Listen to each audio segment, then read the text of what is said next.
Para quem não sabe, meu pai foi vítima da ditadura militar. Morreu sob tortura. Minha mãe esteve presa pela ditadura militar.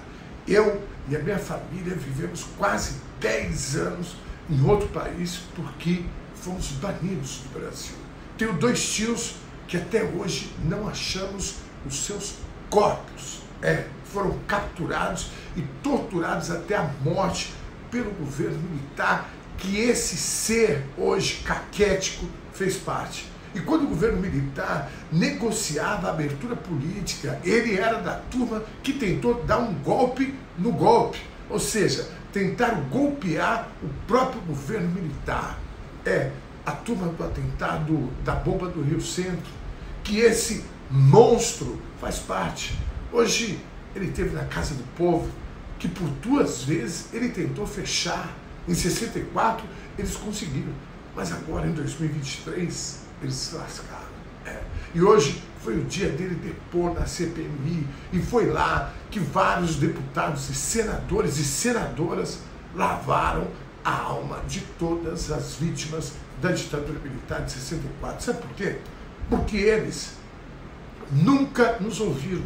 Eles nunca ouviram a verdade nua e crua na cara deles, que eles são torturadores, que eles mataram, torturaram, perseguiram, sequestraram opositores da tirania militar que eles implementaram.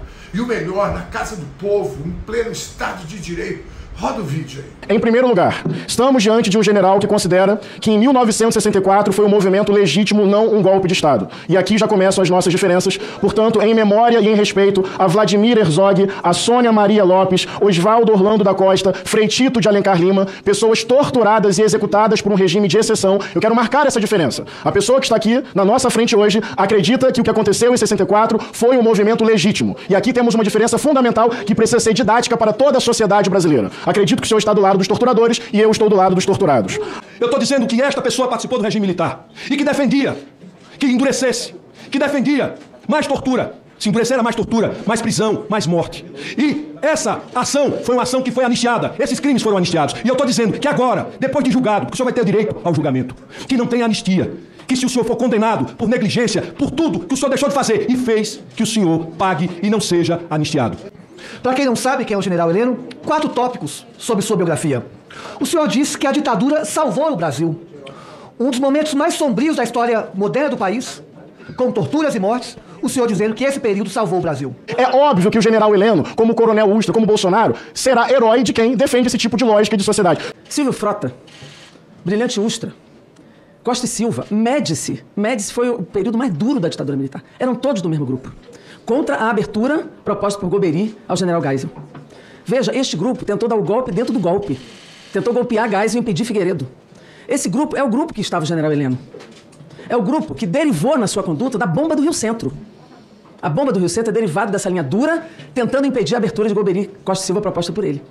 Ora, uma pessoa que é herdeira dessa visão e que na Câmara Distrital disse que continuava apoiando a ditadura militar porque era para evitar os comunistas, essa foi sua fala na Câmara Distrital, não pode ser diferente agora. Esse depoimento na Câmara Distrital tem pouquíssimo tempo. Essa foi a exposição dele na Câmara Distrital. De que ele era a favor da ditadura militar, porque era para evitar os comunistas. O mesmíssimo discurso que fazem aqui e que Bolsonaro fazia.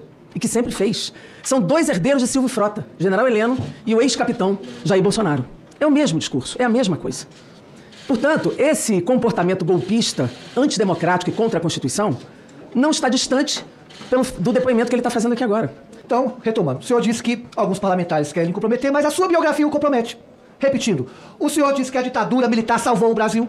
O senhor coordenou a operação Punho de Ferro na Haiti, que resultou no massacre e morte de dezenas de crianças e mulheres. O senhor tentou impedir... Esta afirmativa é mentirosa. Eu estou querendo proteger Vossa Excelência. Isso é uma afirmativa mentirosa. Se eu quiser, eu vou para a justiça, processo o senhor e boto o senhor na cadeia. A senhora não vai me ameaçar, não. É senhora, não é senhora. Não vai me ameaçar, não. O senhor coordenou, repito, é bom, porque nós não podemos apagar esses momentos históricos. O senhor coordenou a Operação Punho de Ferro no Haiti, que resultou no massacre em um bairro pobre com morte de dezenas de crianças e mulheres. O senhor tentou impedir a abertura política do país no contexto do governo Geisel. O senhor autorizou garimpo de ouro na região amazônica. Essa biografia do senhor, que o senhor tenta zombar, ou essa biografia que vai ficar para a história, como disse quem me antecedeu, ao lado de inimigos da pátria como Ustra, como Médici, dentre outros.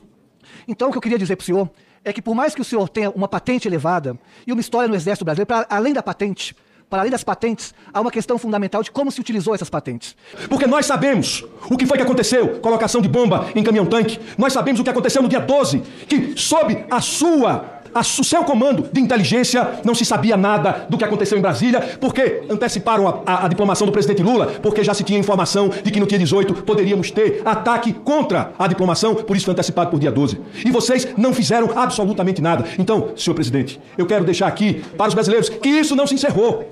Essa sanha golpista, autoritária que tomou conta do Brasil do século XX, retomou, mas se frustrou agora em 2022 e 2023. Sabe por que frustrou? Porque, apesar dos poucos anos de democracia, de alguma forma a sociedade brasileira entendeu que não dá para conviver com regimes autoritários onde tem uma pessoa que usa da força e manda matar, como foi feito no regime militar do qual o senhor fez parte. E que quem mandava matar era o próprio presidente da República, como disse o relatório da CIA. Mas o que eu quero chamar a atenção é que isso não morreu. Que a democracia continua em risco. Porque mesmo aqui nesta sala, a gente está vendo pessoas que se dizem democratas, que se dizem defensoras do Estado Democrático de Direito, que se dizem defensoras de vários valores, mas a gente não vê essas pessoas se colocarem, de fato, em defesa do grande bem de uma sociedade, que é a democracia. Aqui nós estamos vendo pessoas que renegam o próprio parlamento, que deveriam estarmos todos aqui se posicionando de forma clara na defesa deste que é o lugar da representação do povo brasileiro, que foi atacado, que foi o tempo todo achincalhado pelo governo do qual o senhor fez parte. E governo do qual o senhor fez parte. E como partícipe de toda essa urdição de golpe, toda essa estratagema que frustrou-se e que virou um ato terrorista no dia 8 de janeiro, porque vocês perderam pra gente, perderam para aqueles que defendem a democracia. E nós vamos continuar lutando contra tipos como Vossa Senhoria e outros que fazem e que usam das instituições para golpear a democracia e o Estado Democrático de Direito. Então, senhor presidente, que sirva de exemplo e que essas casas que representam o povo brasileiro respeitem o povo brasileiro e a nossa democracia. Obrigado, senador. Em seu áudio vazado, que foi auditado, o senhor afirma: quem ganha nem sempre leva. Num país sério, com instituições fortes e sérias, quem ganha, general, leva. E quem perde tem a chance 4 anos depois. No passado, a anistia permitiu que várias pessoas estivessem aqui ou na rua deturpando a verdade. Nesse mundo sombrio e tenebroso, torturadores viraram heróis, mas não repetiremos o erro de outrora. Não podemos, de forma alguma, pelo bem do nosso povo e do nosso país. Todos os culpados precisam ser punidos. Muito obrigado. O senhor devolveu algum relógio Rolex a pedido do Tribunal de Contas da União? Devolvi. E o senhor tinha ficado com o relógio o senhor tinha ficado com o presente e só devolveu porque o TCU mandou devolver isso? A senhora está dizendo. Eu estou perguntando. Então eu vou responder a sua pergunta. Eu vou responder se o senhor devolveu e por que devolveu. Não. Afirmou. Estou perguntando se o senhor ficou com o relógio e só respondeu por causa do TCU. Estou perguntando, exatamente. O relógio estava comigo, tinha outros que receberam o relógio. Quando aconteceu o rumor agora, eu tenho pavor de andar com um relógio melhor do que esse meu Cássio aqui, vagabundo, porque eu não quero ser assaltado e perder a vida por causa de relógio. Então, eu não vou perder a vida por causa de relógio. Então, peguei o meu relógio, tá aí o recibo, tá aqui o recibo, fui ao Conselho de Ética da Presidência e entreguei o relógio. Pra mim não faz falta nenhuma, porque eu realmente não faço nenhuma questão de andar com um relógio que é atrativo pra bandido. Aqui é a informação do Tribunal de Contas, por isso que eu perguntei se foi por decisão do Tribunal de Contas. E nesse sentido, o senhor hoje representa, sem a menor sombra de dúvida, restos da ditadura. O senhor é o resto da ditadura que vai ficar pro livro da história, porque esse resto ecoou, inclusive, nos golpistas que tentaram, no dia 8 de janeiro, aplicar de fato o golpe no Brasil como filhotes da ditadura.